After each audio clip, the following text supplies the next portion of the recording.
Halo Halo kawan-kawan, kawan-kawan semuanya. balik lagi ke kita. Ini episode kedua. Kali ini kita akan bahas apa, Kak? Hari ini tentang kekerasan verbal ya, Kak. Oke, kekerasan verbal. Apa, Kak? In general atau kita mau bahasnya dari relationship dulu atau bagaimana nih? Atau relationship antara orang tua ke anak atau partner? Mungkin in general dulu In aja kali general, ya. oke oke Nanti kita oke. bisa menjerumus lagi ke dalam Oke hal oke yang oke oke. oke. Mungkin kalau in general kekerasan verbal itu ya berarti kan kayak eee, dikata-katain gitu secara kasar Mhm. gitu, dikasih omongan kasar dan Iya. segala macam gitu kan.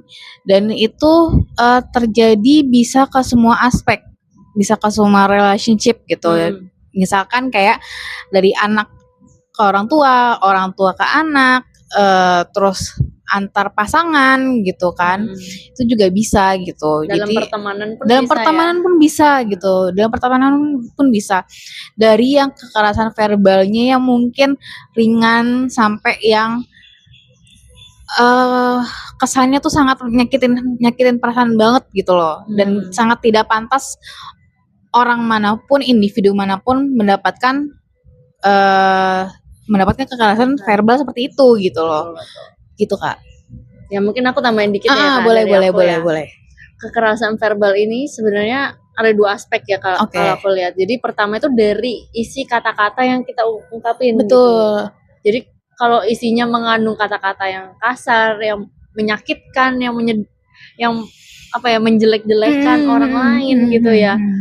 yang kayak penuh dengan kritik terus, gak ada Betul, yang membangun iya gitu. Itu termasuk dalam kekerasan verbal gitu. iya betul. Dan juga selain aspek kata-katanya itu, Mhm, isinya selain itu juga dari nada kita berbicara gitu, cara iya, penyampaian betul kita. betul. Karena akan sama aja bohong kalau misalnya kita mungkin kata-katanya baik gitu ya, tapi Mhm, nadanya keras gitu kan. keras, iya. Intonasinya bener-bener tinggi gitu Tinggi, ya. iya, Nah, betul itu betul juga betul. akan menyakitkan orang Betul, gitu. Jadi perlu diperhatikan dua hal itu sih, mhm baik mhm, isi kata-katanya dan mhm. juga gimana cara kita Intonasi, menyampaikannya gitu, gitu. betul. Mungkin aku akan langsung ke kasus aja.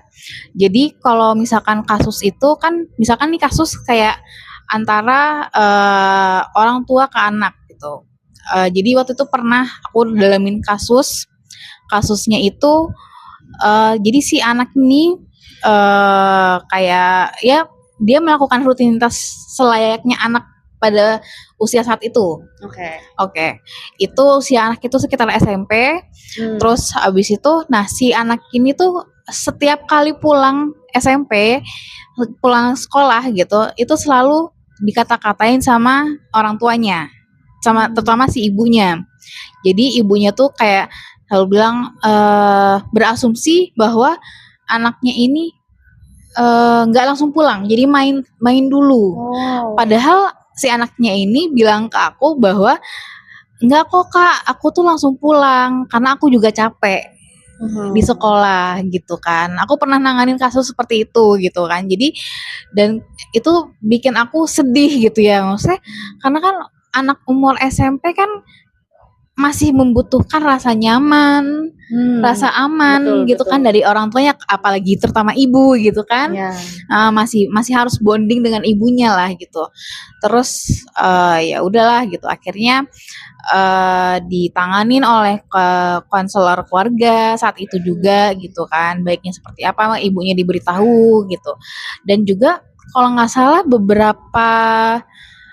eee, beberapa bulan terakhir ada kan Kak yang kasus ini, suicide anak kecil umur aku lupa deh, umur 10 atau umur 14 tahun aku lupa, yang, setelah dicek WA dari ibunya tuh berderet ini kecaman lah gitu Oh, oke oke. pokoknya. Kalau nggak salah itu ada kasusnya itu deh yang Heeh. cukup bikin, eee, cukup bikin Indonesia tuh gempar, satu Indonesia Mhm mhm. gitu.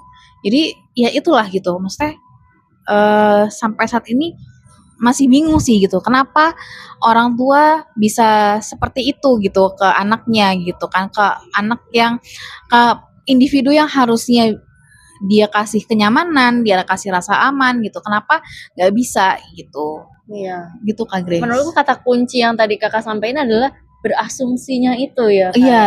Jadi cepat menyimpulkan sesuatu yang belum tentu kejadian. Benar. benar. Jadi itu yang menyakitkan si anak gitu Iya. ya. Coba kalau si ibu mau untuk mendengarkan dulu lebih, alasannya apa nih. iya. Ini akan jauh lebih baik. Iya.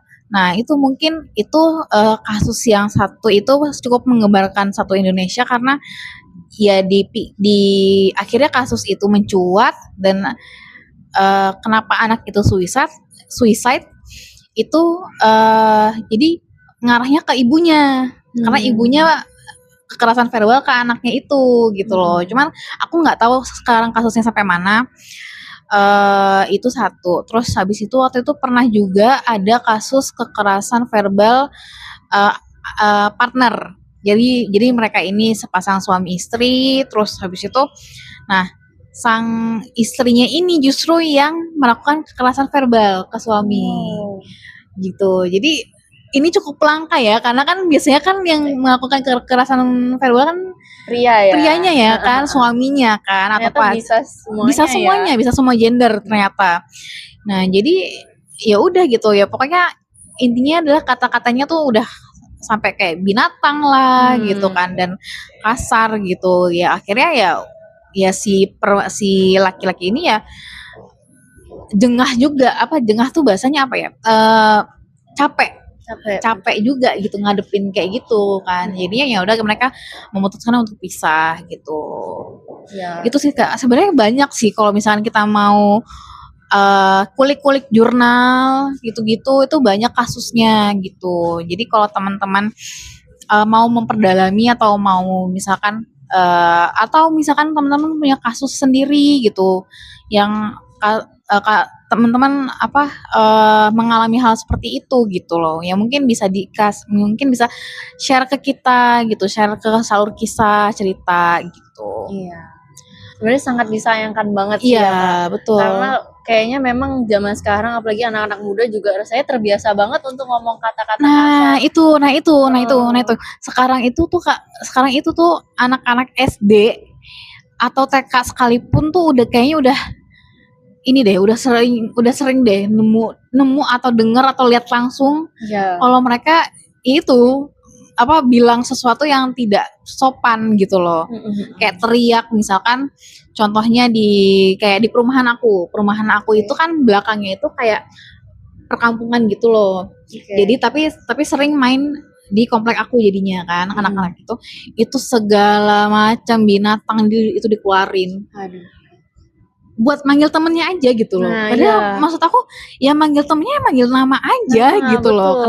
Kenapa harus manggil sini lo gini. Jadi kan kita yang dengar gitu, kita orang dewasa yang dengar kayak sangat menyayangkan aja sih gitu. Sangat kayak miris ya gitu. Kenapa anak sekecil ini gitu yang seharusnya masih mungkin harusnya masih diajari oleh orang tuanya gitu kan, gimana caranya berkomunikasi yang sehat, yang baik, yang positif gitu kan. Jadinya ya udah berkurang gitu loh. Betul. Kayaknya jadi normal banget gitu ya. Iya, nah itu kita menormalisasi hal yang sebenarnya nggak normal. Nah itu dia. Itu sering tuh kita yang terjadi di masyarakat ini sekarang ini gitu. Perlu digarisbawahi juga sih Kak, maksudnya kalau sedari kecilnya aja udah ada dalam lingkungan yang kata-kata kasar itu kayak normal banget, akan pasti gedenya jadi lebih terbiasa lagi gitu. Jadi lebih aku aja waktu kecil biasa kok ngomong kayak gini gitu, ya kan? Padahal kan itu kan nggak normal sebenarnya ya kan? Betul. Maksudnya ya harus dirubah lah gitu, harus dirubah gitu. Nah dirubahnya seperti apa? Mungkin kita harus cari lingkungan yang baik gitu kan, lingkungan yang baik, lingkungan yang positif, lingkungan yang saling mengajarkan dan bisa memberikan rasa aman dan nyaman sih. sebagai orang dewasa kita punya tanggung jawab gitu ya buat Betul. adik-adik kita gitu ya, atau mungkin teman-teman kita yang masih kecil dan sebagainya. Sebagai orang tua apalagi gitu, harus mengajarkan hal-hal yang positif gitu buat si anak, karena anak itu akan gampang banget menyerap ya, kayak gampang banget niruin orang lain. Betul. Apalagi kalau nggak salah tuh ada temuan ilmiah tuh pokoknya jadi kayak gen apa gitu pokoknya nurun dari ibunya. Kalau nggak salah apa sih? Aku tuh juga lupa deh. Nanti aku update lagi di kolom komen, nanti aku kasih pin. Pokoknya ada gen apa yang turun temurun dari gen ibunya. Gen ibu. Jadi kita sebagai soon to be mom gitu, soon to be ibu gitu. Ya mungkin kita sendiri juga harus ini sih Kak, nambah wawasan. Kita juga harus banyak belajar lagi gitu kan. Benar-benar. Karena ya turunannya gen ibu tuh sangat kuat sih ke anak-anak tuh. Jadi ya ya memang seperti itu gitu. Jadi peran ibu tuh sangat penting. Begitupun juga peran ayah gitu. Kalau misalkan ayahnya juga suka kasar ke anaknya gitu ya, anaknya bakal mengcopy. Betul nggak sih? Betul banget, betul. Anak tahu dari mana gitu kalau nggak pertama-tama dari orang tuanya sendiri. Iya, bisa dari orang tua sendiri, bisa juga dari lingkungan. Iya. Jadi aku juga punya kasus nih. Jadi dia seorang bapak. Dia punya anak umur 11-12, aku lupa. Jadi si bapaknya ini mendidik dia tuh VOC sebenarnya, VOC parenting. Tapi gitu ya, Kak? Tapi tidak pernah mengajarkan anaknya untuk berbicara kasar. Gitu. Jadi VOC parentingnya itu kalau yang aku lihat masih sebatas untuk menegaskan si anak ini. Jadi biar alasannya dia ketika aku tanya ya biar anak laki aku ya tegas gitu, tegas dan kuat gitu. Cuman aku bilang ya marah dan tegas itu berbeda ya. Aku tegasin lagi gitu ke dia. Marah dan tegas itu berbeda gitu. Kamu boleh tegas tapi nggak boleh marah, nggak boleh ngebentak gitu. Nah, aku sudah kasih tahu itu, terus habis itu bapaknya ini sudah menjalankan hal itu. Ternyata penyakitnya adalah lingkungannya. Lingkungan bermainnya si anak ini. Terus nah si bapak ini akhirnya berusaha untuk aku pengen deh pindah dari sini. Jadi biar anaknya ini ke lingkungan yang lebih baik. Gitu. Itu usaha bapaknya. Bagus. Ya. Usaha bapaknya sangat bagus, sangat aku appreciate gitu. Dan alhamdulillahnya ini si anak ini kalau tantrum itu waktu itu pernah si bapaknya cerita anaknya tantrum ngeberantakin kamar. Aku bilang itu normal, tapi ya kamu kasih tegasin, kamu kasih tegasin aja gitu. Kalau misalkan lagi tantrum, jangan ngeberantakin kamar gitu kan.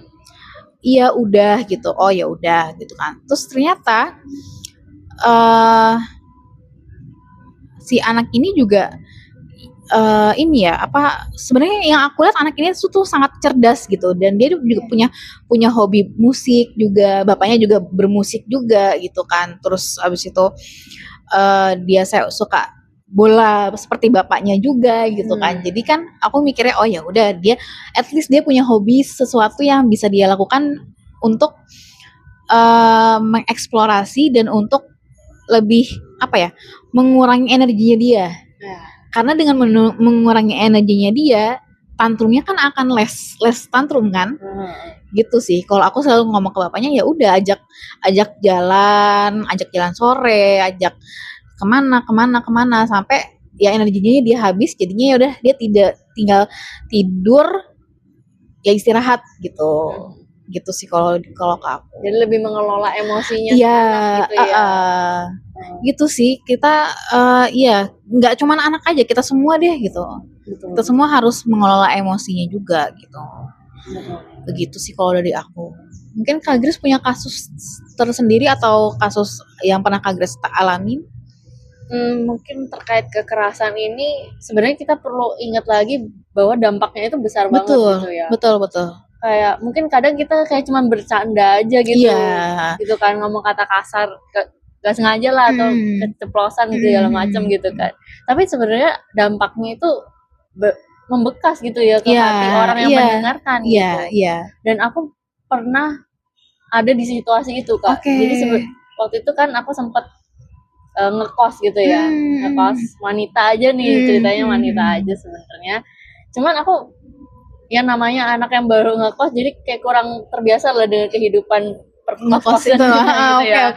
Gimana harus saling berbagi dan segala macam gitu. Dan aku sempat melakukan suatu kesalahan lah dalam kos wanita itu gitu ya. Dan pada saat itu teman kos yang lain gitu marah gitu ke aku, marah ke aku dan sampai berkata kasar gitu. Dan di situ aku sangat kaget gitu karena aku nggak terbiasa dengan lingkungan yang kayak gitu ya. Selama ini aku dididik dengan orang tua yang dengan kata-kata yang baik gitu ya, nggak pernah berkata kasar gitu. Dan aku juga punya teman-teman yang positif juga gitu selama ini. Jadi aku sangat kaget pada saat itu, baru pertama kali gitu ya orang langsung ngomong kata kasar di depan mata aku sendiri gitu ke aku. Dan di saat itu sebenarnya aku sadar bahwa aku melakukan kesalahan gitu ya. Kayak ada kesalahan dari sisi aku juga, cuman aku merasa nggak seharusnya perkataan kasar itu keluar gitu kan. Mungkin bisa dikatakan dengan baik-baik gitu kan. Mungkin dikasih tahu caranya alternatif lain yang bisa aku lakukan gitu dengan baik gitu. Karena mungkin aku juga baru gitu kan di lingkungan itu. Jadi mungkin balik lagi ke penekanan tadi bahwa dampaknya itu besar gitu. Sampai sekarang pun aku kayak masih teringat-ingat gitu kejadian itu gitu kan. Meskipun itu cuman satu kali aja dan mungkin itu bukan orang yang signifikan gitu ya buat aku. Aku mungkin gak pernah ketemu lagi sama si orang ini. Tapi itu sangat membekas gitu. Aku sempat pada momen pertama-tama di kos-kosan itu aku kayak merasa down gitu kan. Kayak aku kangen banget sama rumah. Aku kayak gak pengen tinggal di sini terus gitu rasanya gitu kan. Jadi apa ya, tapi pada saat itu aku bersyukurnya adalah aku tetap punya keluarga dan komunitas yang baik gitu ya. Jadi aku bisa cerita ke mereka juga dan mereka juga menguatkan aku bahwa apa yang dikatakan itu enggak sepenuhnya fakta gitu kan. Mungkin emang lagi marah aja kondisinya gitu. Jadi ada yang bisa menguatkan aku juga, jadi aku nggak terus-terusan ada di posisi down itu. Nah seperti yang tadi Kak Grace singgung ya, kita juga butuh komunitas yang positif sih gitu. Kalau misalkan emang ternyata lingkungan tidak mendukung, at least pertemanan mendukung kita melakukan suatu hal yang positif gitu. Misalkan dan nggak menutup kemungkinan juga lingkungan inti kayak misalkan keluarga itu yang justru justru banyak negatifnya seperti yang tadi aku bilang, yang tadi aku ceritakan kasus aku itu gitu. Jadi ya tergantung kitanya mau memilih nih lingkungan kita mau seperti apa gitu. Itulah pentingnya memilih lingkungan ya gitu, memilih pertemanan juga gitu. Dan apa ya sangat berefek ke mental kita juga kan gitu loh. Kita misalkan ya kita memilih untuk di lingkungan yang sangat religius. Kita memilih lingkungan sangat religius dan kita akan terbawa hal itu gitu loh. Kan pasti akan membentuk kita juga gitu.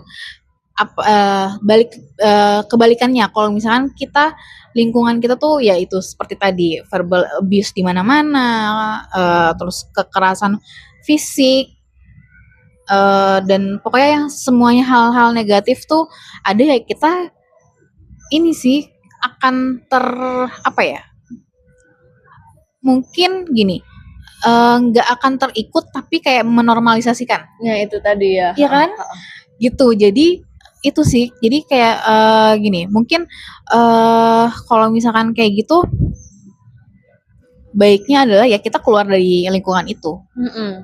Kita langsung cut off aja gitu. Betul. Kalau bisa cut off ya gitu. Maksudnya ya itu sih balik lagi ke pribadi masing-masing seperti apa kebutuhannya kita sendiri sih gitu. Tapi pastilah semua orang juga pengennya positif aja gitu, nggak mau yang negatifnya gitu. Mungkin aku mau merangkum sedikit. Oke, boleh. Kita bahas hari ini. Boleh. Yang aku dapetin banget adalah lingkungan itu sangat membentuk kita gitu ya. Apa yang dianggap normal dalam lingkungan itu bisa apa yang kita anggap normal juga jadinya gitu kan. Jadi kita perlu bijaksana banget untuk memilih lingkungan yang tepat, yang sehat buat kita gitu. Dan yang kedua adalah kita itu harus bisa membedakan juga gitu ya, mana yang sebenarnya fakta, mana yang sebenarnya itu cuman lagi emosi aja gitu kan. Menurutku itu juga perlu dilatih gitu betul, untuk kita bisa membedakan gitu, karena nggak semua apa yang dikatakan orang itu kan beneran buat kita gitu ya.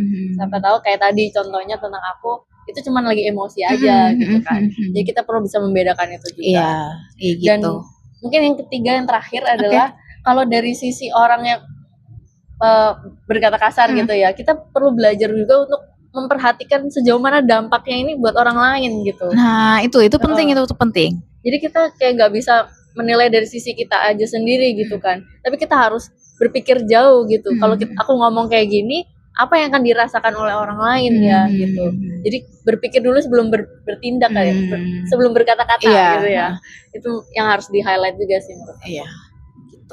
Gitu kawan-kawan, ya kalau misalkan kalian pernah mengalami kekerasan verbal gitu-gitu, ya tetap semangat saja. Mungkin itu pertanda kalian harus merubah lingkungan kalian gitu loh. Jadi biar kaliannya juga nggak kena mental, juga tetap terjaga kewarasannya. Ya kan? Gitu aja sih kawan-kawan. Dan cari support system yang tepat. Cari support system sangat penting gitu loh. Cari support system yang positif gitu. Oke, kawan-kawan, monggo kalau misalkan mau cerita di kolom komen atau langsung di salur kisah. Nanti kita balik lagi minggu depan dengan podcast dan tema podcast yang berbeda. Yes. Okay, see you. See you, thank you. Thank you.